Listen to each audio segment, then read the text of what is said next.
Hi, my name is Oogie. I am an artistic associate with New Native Theater, focusing on acting and performance. I'm also an ensemble member with New Native Theater, a company member with Wonderlust Productions, and an ensemble member with Pillsbury House and Theater Breaking Ice. When everything started shutting down back in March, I thought this was the end, like it could be the apocalypse.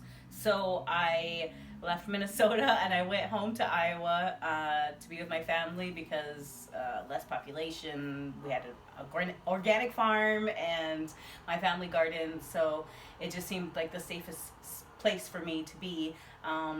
And I was fortunate enough that I was able to still work remotely from home with New Native Theater, so I didn't lose my day job. I did lose all of my gigs, but I was able to acquire a emergency fund artist grant, which helped me continue to pay rent. So I didn't really have much worry during the pandemic.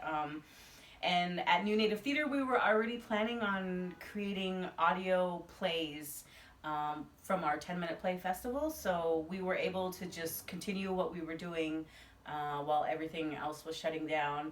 And we were already planning on offering some classes, online classes, that we'd been talking about since winter. So we initiated that immediately and started offering classes weekly.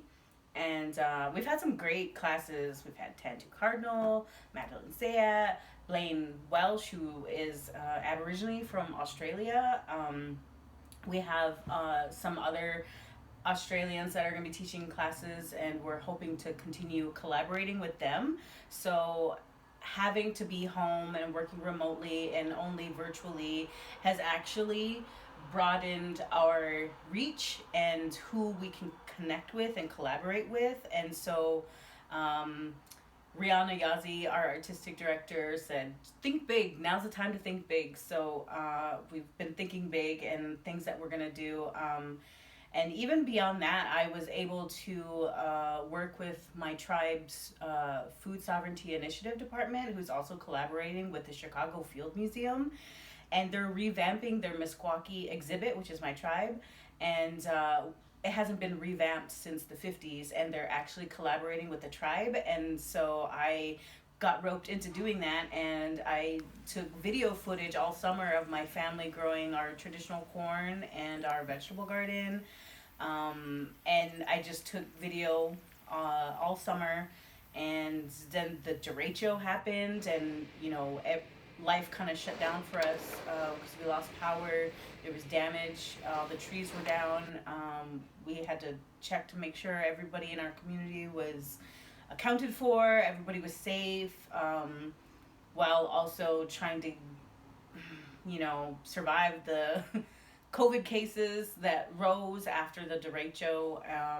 But it's just been kind of incredible. I've been so busy all summer, just continually working and collaborating with people, and I've recently been commissioned by the Chicago Field Museum to weave a hemp bag, a Meskwaki twine bag, which is traditional technique that we use to make our bags.